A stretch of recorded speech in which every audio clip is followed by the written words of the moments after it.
hustle bustle of our daily lives, we forget that we live in a constantly changing world.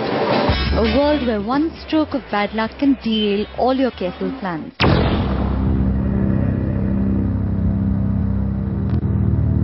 So, why leave the fate of your savings and financial plans up to chance? It is essential for all of us to have a contingency fund, a kitty that you can easily dip into when you are faced with an emergency. It's very important to have the contingency plan, and that should be, a fixed amount, something which you can access at the middle of the night, so it should be into a bank account, and it's a function of, there isn't a thumb rule that it has to be X amount or Y amount. But I think, 10,000-20,000 rupee worth of emergency fund for anybody getting started, which is accessible anytime. And if it is not accessible, if you don't have access to ATM cards or something like that, then it should be kept in the form of a cash at home. After the 2008 Lehman debacle, the world was introduced to a new concept, downsizing.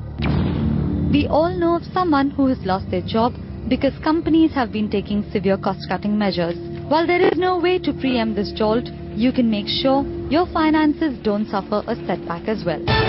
We typically advise having around 3 months of your expenses parked in a contingency fund. Again, almost any one of us can have a contingency sometime in our life, whether it's a medical emergency, whether it's, let's say, a car breaks down, whether it's a loss of a job.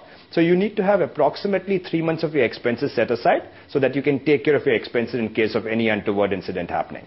If you're retired, about 6 months. If you're in a profession where your inflow is volatile, say you're a model, or you're a freelancer, or you're a sports person, or anything where you're, or for example, people on merchant navy, they have few months large income coming in, and there is, in that case, you may even want to go to 9 months to a year.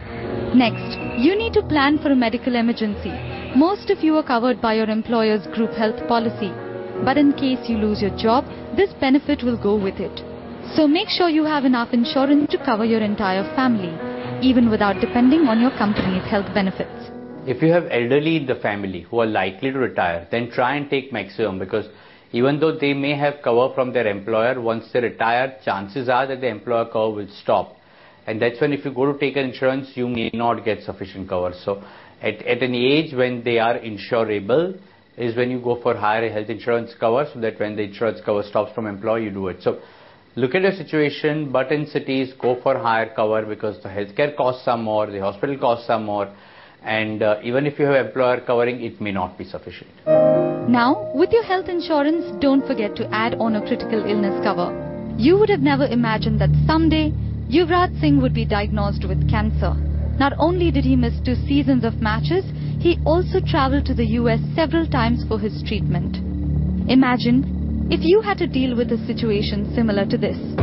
Just the medical expenses will drain out every rupee you have saved.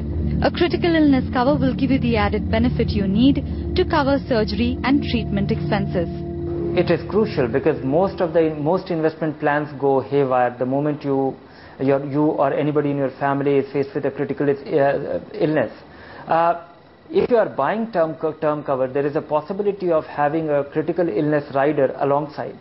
But getting a critical illness rider for your family in your term cover may not be a possibility. So that is something which you should try and have when you are getting health insurance for your family. Finally, you need to insure your home and its contents. A natural calamity would literally take away the roof over your head, and the insurance will help you rebuild your family home. There are 2 kinds of policy. One is home owner. You are owner of the house or land, building and whatever. And second is if you are staying in rented premises but you have your content. Householder's policy and house owner's policy. So depending on whether the owner or whether you are living in that. The procedure to insure your home is fairly simple. While the structure of your home is valued per square foot for the construction, if you want to insure the contents of your home, all you need to do is decide the value of your household articles and ask the insurer to work out the total premium. The process might sound expensive, but you'd be surprised to know that insuring the structure of your home would cost you no more than 1 rupee per square foot. And the contents of your home can be insured for as less as 1% of their value. So being prepared does not cost much. All it takes is a little planning.